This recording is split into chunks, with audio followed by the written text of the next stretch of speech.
नमस्कार, मैं हूं आपकी अपनी आवाज अंजलि और आप देख रहे हैं भदोही वाला का समाचार बुलेटिन। आगे बढ़ने से पहले अगर अभी तक आपने हमारे चैनल को सब्सक्राइब नहीं किया है तो कर लीजिए। अब आप हमें अपनी खबरें सीधे हम तक भेज सकते हैं। नीचे दिया गया व्हाट्सएप नंबर नोट कर लीजिए। और अगर आप हमारे व्हाट्सएप ग्रुप से जुड़ना चाहते हैं तो लिंक डिस्क्रिप्शन में है। आइए नजर डालते हैं आज की प्रमुख खबरों पर। जिले में शुक्रवार को शाम से लेकर 24 तक घंटे झमाझम हुई। बारिश ने फसल को लेकर किसानों की चिंता बढ़ा दी है। हालांकि बारिश के चलते अभी तक तो ज्यादा नुकसान नहीं हुआ है, पर जगह जगह धान की फसल गिर गई है। बारिश के कारण उसमें नमी है, इससे तेज हवा चली तो नुकसान पहुंच सकता है। कृषि विशेषज्ञों का भी कहना रहा कि बारिश से अगली धान की जो फसलें गिरी हुई हैं, नुकसान पहुंच सकता है, बाकी के लिए लाभकारी भी है। कृषि विज्ञान केंद्र बेजवा के मौसम जानकार सर्वेश बरनवाल ने बताया कि 24 घंटे में 40 मिलीमीटर बारिश दर्ज की गई है। उधर बारिश के चलते नगर से लेकर ग्रामीण क्षेत्रों तक में जगह जगह हुए जल जमाव से लोगों को भारी परेशानी उठानी पड़ी। मौसम में आए बदलाव के चलते शुक्रवार को सुबह के सुबह भी रिमझिम बारिश पूरा दिन व रात में भी जारी रही। लगातार बारिश की देखते हुए शनिवार को कक्षा 8 तक के समस्त विद्यालयों में अवकाश घोषित कर दिया गया। राजमार्ग पर स्थित सूफी नगर से जंगीगंज स्टेशन जाने वाले मार्ग पर घुटने भर पानी जमा होने की वजह से लोगों को काफी परेशानी झेलनी पड़ी। उधर कृषि विज्ञान केंद्र बेल्हाई के कृषि प्रसार विशेषज्ञ डॉक्टर आरपी चौधरी ने बताया कि अब 70% धान की फसल में बालियां नहीं आई हैं। ऐसी फसल के लिए बारिश लाभकारी है, लेकिन जिन फसल में बालियां आ चुकी हैं और वह गिर चुकी है तो उन्हें नुकसान पहुंचेगा। इसी तरह बाजरे आदि की फसल अगर गिरी है तो नुकसान पहुंचेगा। गोपीगंज में रेलवे कॉलोनी जर्जर दीवार गिर गई। बारिश के चलते यहां तक कि कई बिजली फीडर बंद हो गए। चौरी बाजार में शनिवार को एक कुत्ते ने एक एक कर 10 लोगों को काटकर जीख हाशमी कर दिया। कुत्ते ने किसी के हाथ तो किसी के पैर को निशाना बनाया। कुत्ते के आतंक से बाजार में काफी देर तक अफरा तफरी की स्थिति बनी रही। सभी घायलों को एम्बुलेंस की मदद से जिला अस्पताल पहुंचाया गया, जहां उन्हें हाई डोज इंजेक्शन लगाया गया। स्थानीय लोगों के मुताबिक शनिवार सुबह 11 बजे स्टेशन रोड की तरफ से एक कुत्ता आया और वह अचानक आक्रामक हो गया और बाजार में एक एक कर लोगों को निशाना बनाने लगा। यह देख लोग इधर उधर भागने लगे। कुछ लोग डंडा लेकर दौड़े तो कुत्ता ब्रह्माश्रम की तरफ भाग गया। कुत्ते के हमले से बाजार में दहशत का माहौल रहा। कुत्ते ने 10 लोगों को निशाना बनाया है। इसके पूर्व स्टेशन रोड अनेकपुर में भी कई लोगों को कुत्ता काट चुका था। कुत्ता अब तक पकड़ से बाहर है।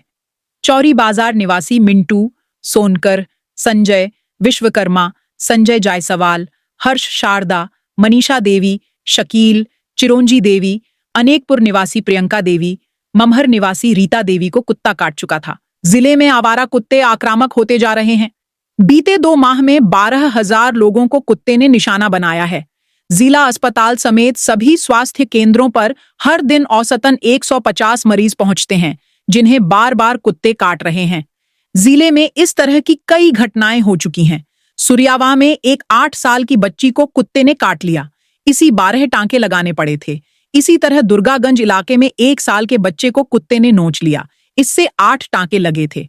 जिला अस्पताल के चिकित्सक डॉक्टर प्रदीप यादव ने बताया कि कुत्तों को जब असुविधा महसूस होती है तभी वे काटते हैं। इन लोगों को निशाना बनाने वाला कुत्ता पागल रहा होगा। इसी के चलते उसने एक एक कर 10 लोगों को निशाना बनाया। पागल कुत्ते के काटने पर गंभीर बैक्टीरिया तेजी से पनपते हैं, इसलिए इंजेक्शन तुरंत लगवाना चाहिए।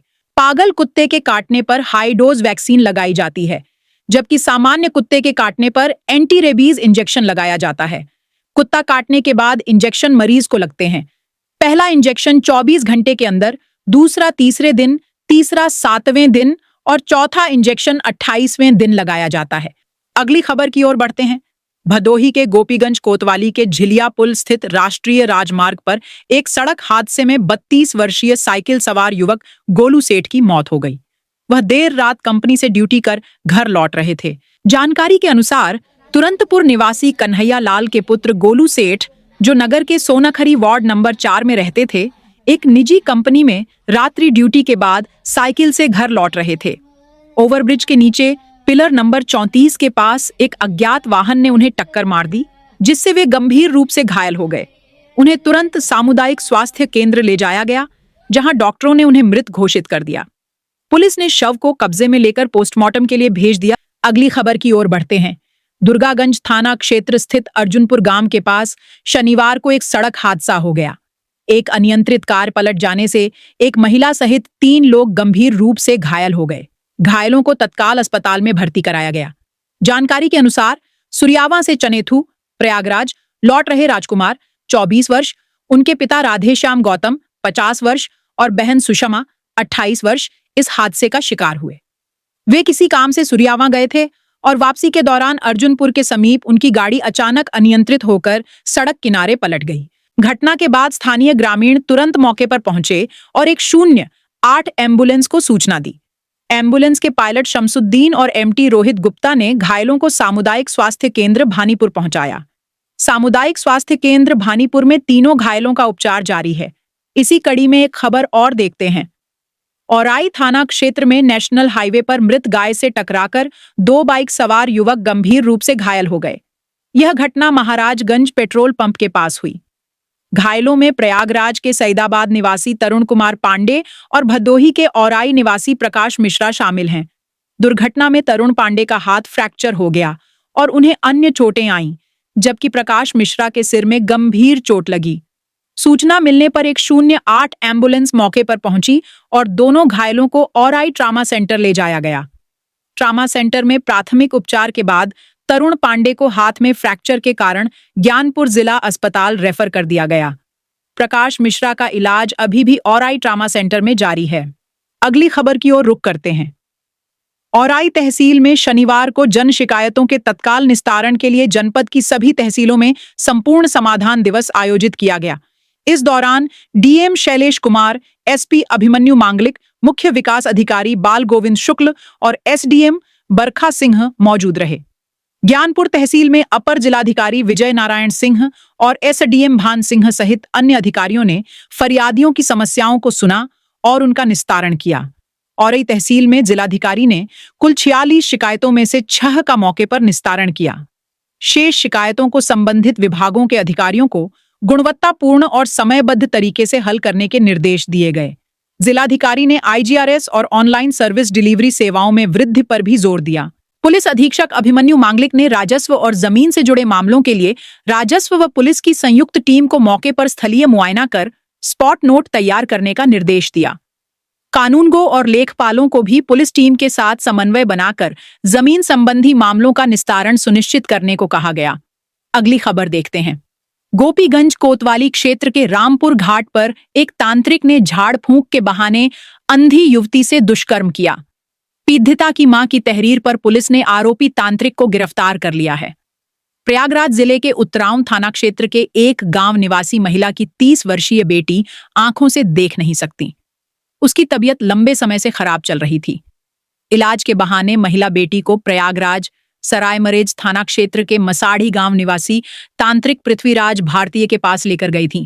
तांत्रिक झाड़ फूंक के बहाने मां और बेटी को रामपुर घाट ले आया। वहां उसने महिला को बहकाकर उसकी अंधी बेटी के साथ दुष्कर्म किया। घटना की जानकारी होने पर पीड़िता की मां ने गोपीगंज कोतवाली में तहरीर दी। पुलिस ने केस दर्ज कर आरोपी तांत्रिक को गिरफ्तार कर लिया है। गोपीगंज कोतवाली प्रभारी शैलेश राय ने बताया कि आरोपी से पूछताछ की जा रही है। आगे बढ़ते हैं। भदोही नगर में 5 करोड़ 21 लाख की लागत से विकास कार्य कराए जाएंगे। दीनदयाल उपाध्याय नगर विकास योजना के तहत जुलाई में पालिका की ओर से भेजे गए डीपीआर को शासन ने स्वीकृति दे दी है। इससे धन आवंटन का रास्ता साफ हो गया है। धन आवंटित होते ही नगर में कई विकास कार्य कराए जाएंगे। भदोही नगर के उपस्थित व विस्तारित क्षेत्रों में इंटरलॉकिंग, नालों के निर्माण के साथ प्रकाश व्यवस्था को लेकर बीते जुलाई महीने में नगर पालिका प्रशासन ने डीपीआर तैयार की थी। बोर्ड और डीएम के अनुमोदन के बाद इसे शासन को भेजा गया था। इसे लेकर नगर विकास मंत्रालय ने मई में प्रदेश के नगर निकायों से प्रस्ताव मांगे थे। इस समय शहरी क्षेत्र के विभिन्न वार्डों में इंटरलॉकिंग सड़कों का जाल बिछाया जा रहा है और भूमिगत नालियों का निर्माण तेजी से चल रहा है। अब हम दीनदयाल उपाध्याय नगर विकास योजना के तहत 5 करोड़ 41 लाख की डीपीआर को शासन की स्वीकृति मिलने के बाद विकास कार्यों को और भी गति मिलेगी। अगली जरूरी खबर देखते हैं। उत्तर प्रदेश लोक सेवा आयोग प्रयागराज की ओर से संचालित सम्मिलित राज्य प्रवर अधीनस्थ सेवा प्रारंभिक पीसीएस प्री परीक्षा 2025 के लिए जिले में बनाए गए 8 परीक्षा केंद्रों पर 12 अक्टूबर रविवार को 2 पालियों में सुबह 9:30 से 11:30 तक एवं दोपहर 2:30 से 4:30 तक संपन्न होगी। परीक्षा में कुल 3,552 अभ्यर्थी प्रतिभाग करेंगे।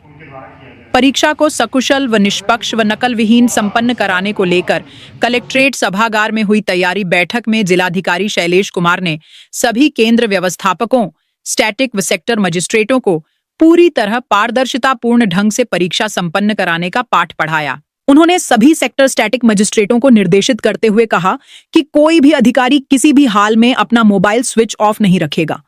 सभी सेक्टर मजिस्ट्रेट 12 अक्टूबर को सुबह 5:30 10:30 पर कलेक्ट्रेट स्थित कोषागार कार्यालय पहुंचकर प्रश्न पत्रों के सील्ड पैकेट को प्राप्त कर पुलिस सुरक्षा में निर्धारित परीक्षा केंद्र पर पहुंचाकर केंद्र व्यवस्थापक की उपस्थिति एवं सीसीटीवी कैमरों की निगरानी में उपलब्ध कराएंगे, जबकि समस्त स्टैटिक मजिस्ट्रेट परीक्षा के एक दिन पूर्व आवंटित परीक्षा केंद्र की तैयारी का भौतिक सत्यापन कर यह सुनिश्चित करेंगे कि केंद्र पर आयोग के निर्देशों के अनुरूप पेयजल, प्रकाश व्यवस्था, सीसीटीवी कैमरों के संचालन की स्थिति सहित परीक्षा संबंधित समस्त तैयारियां पूरी कर ली गई हैं।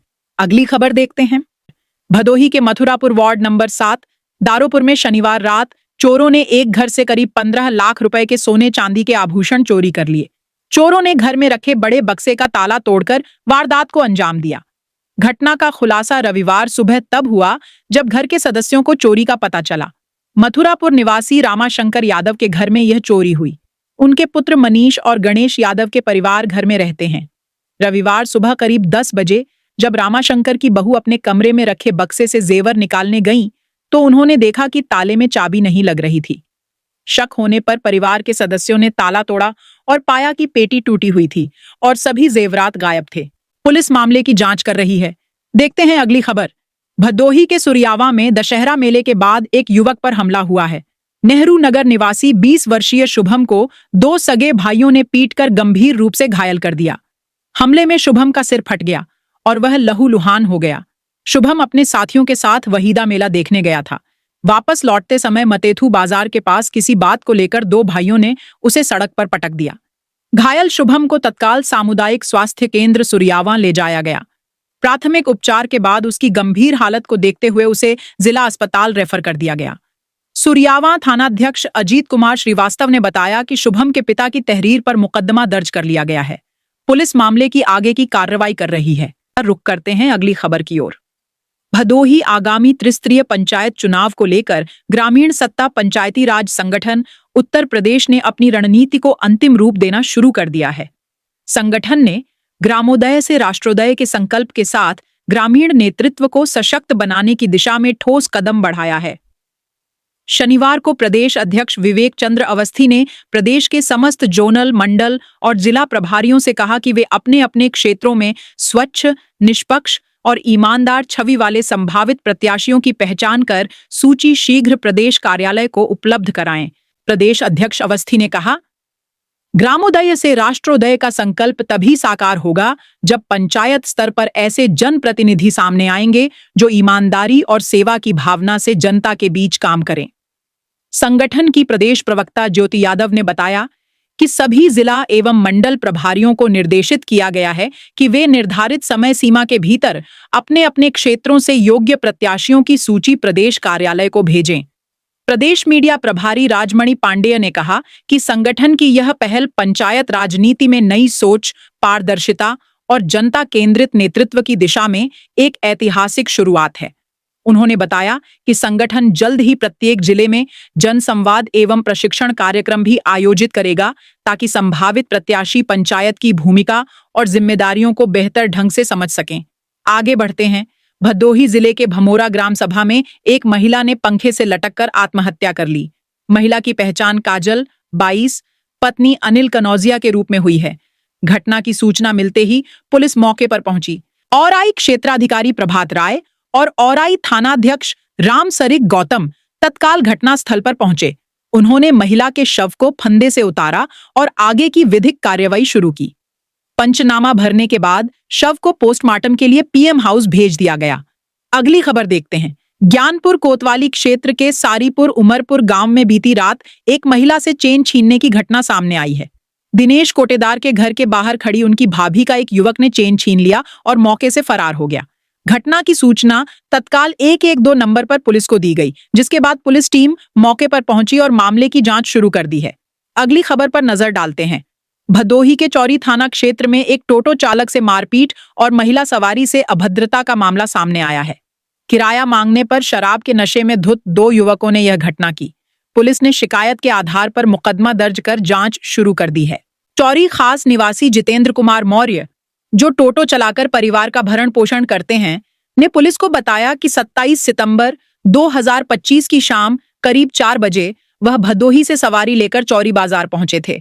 इसी दौरान दरुराहा निवासी प्रेम सागर और शिव कुमार, जो शराब के नशे में थे, टोटो में बैठी एक महिला सवारी पर अभद्र टिप्पणी करने लगे। घटना से भयभीत टोटो चालक ने चौरी थाने में लिखित शिकायत दर्ज कराई। थाना प्रभारी राजेश प्रताप सिंह ने बताया कि मामले की गंभीरता को देखते हुए बीते शुक्रवार देर रात मुकदमा दर्ज कर लिया गया है और जांच पड़ताल शुरू कर दी गई है। आगे बढ़ते हैं। भदोही कोतवाली पुलिस ने एक वांछित अभियुक्त के घर पर न्यायालय द्वारा जारी धारा 82 सीआरपीसी का नोटिस चस्पा किया है।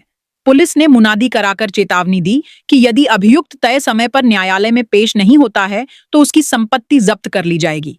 यह कार्रवाई नगर के मसाल टॉकीज रोड पश्चिम मोहल्ला निवासी शमशेर खां उर्फ बबलू खां पुत्र नासिक खां के खिलाफ की गई है। उसके विरुद्ध धारा 4/25 आर्म्स एक्ट के तहत मुकदमा दर्ज है और वह अपनी गिरफ्तारी से बचने के लिए लगातार फरार चल रहा है। अगली बड़ी खबर पर नजर डालते हैं। शनिवार को जिलाधिकारी शैलेश कुमार और पुलिस अधीक्षक अभिमन्यु मांगलिक ने लालानगर प्राथमिक स्वास्थ्य केंद्र का आकस्मिक निरीक्षण किया। निरीक्षण के दौरान केंद्र पर डॉक्टर अनुपस्थित पाए गए, जिस पर जिलाधिकारी ने चिकित्सा अधीक्षक को फटकार लगाई। निरीक्षण के समय स्वास्थ्य केंद्र में गंदगी और जर्जर भवन की स्थिति भी सामने आई। जिलाधिकारी ने इन कमियों को गंभीरता से लेते हुए चिकित्सा अधीक्षक और आई को तत्काल सुधार के निर्देश दिए। जिलाधिकारी ने अधीक्षक को निर्देशित किया कि स्वास्थ्य केंद्र की रंगाई पुताई और बाहरी साफ सफाई व्यवस्था में सुधार किया जाए। उन्होंने स्वास्थ्य सेवाओं को बेहतर बनाने, मरीजों से बातचीत कर उनकी समस्याओं को समझने और उनका समाधान करने को भी अपना दायित्व बताया। साथ ही दवाइयों की पर्याप्त उपलब्धता सुनिश्चित करने के निर्देश दिए गए। अगली खबर की ओर रुख करते हैं। राजूपुरा चौकी क्षेत्र में शुक्रवार देर शाम आबकारी विभाग और पुलिस की संयुक्त टीम ने अवैध विदेशी शराब की बड़ी खेप बरामद की है। इस कार्रवाई के दौरान एक महिला को मौके से पकड़ा गया, जबकि 2 आरोपी अंधेरे का फायदा उठाकर फरार हो गए। यह अभियान आबकारी निरीक्षक तौकीर खान के नेतृत्व में चलाया गया। मुखबिर से मिली सूचना के आधार पर टीम ने राजूपुरा स्थित अंग्रेजी शराब और बियर की दुकान के पीछे एक किराए के कमरे पर छापा मारा। तलाशी के दौरान कमरे से 21 अद्दा रॉयल स्टैग, 5 अद्दा इंपीरियल ब्लू और 21 पौवा आइकॉनिक लाइट विदेशी शराब जब्त की गई। बरामद शराब की कुल मात्रा लगभग 13.5 लीटर है। मौके पर मौजूद महिला ने अपना नाम परी बताया। पूछताछ में उसने खुलासा किया कि यह शराब उसके पति सूरज और किराएदार दीना सोनकर ने ग्राहकों को बेचने के उद्देश्य से रखी थी। दोनों आरोपी छापेमारी के दौरान भागने में सफल रहे। जब्त शराब को सील कर पंचनामा तैयार किया गया है। आबकारी निरीक्षक तौकीर खान को दुर्गा पूजा और दशहरा त्योहारों के मद्देनजर राजूपुरा क्षेत्र में अवैध शराब की बिक्री की सूचना मिली थी। चलिए अगली खबर देखते हैं। जिले के सुरियावा क्षेत्र के सर्जन डॉक्टर जितेंद्र कुमार सरोज को लंदन में बीते शुक्रवार को सम्मानित किया गया है। बाबा साहब डॉक्टर भीमराव अंबेडकर के आदर्शों शिक्षित बनो, संगठित रहो और संघर्ष करो को अपनाकर डॉक्टर सरोज ने अंतर्राष्ट्रीय स्तर पर अपनी पहचान बनाई है। डॉक्टर सरोज को हाल ही में लंदन में आयोजित ग्लोबल कॉन्फ्रेंस ऑन सर्जरी में आमंत्रित किया गया था। उन्होंने 16 सितंबर को दाहिनी इलियाक फोसा के दर्द के लिए साक्ष्य आधारित नैदानिक प्रोटोकॉल और प्रबंधन विषय पर अपने रिसर्च पेपर पर व्याख्यान दिया। यह शोधपत्र पहले ही एक अंतर्राष्ट्रीय पत्रिका में प्रकाशित हो चुका है। लंदन में हुए इस प्रतिष्ठित सम्मेलन में अमेरिका के विश्वविख्यात सर्जन डॉक्टर डार्विन एटान ने डॉक्टर सरोज को सम्मानित किया। आज के बुलेटिन में इतना ही। कल फिर मिलेंगे। तब तक के लिए नमस्कार।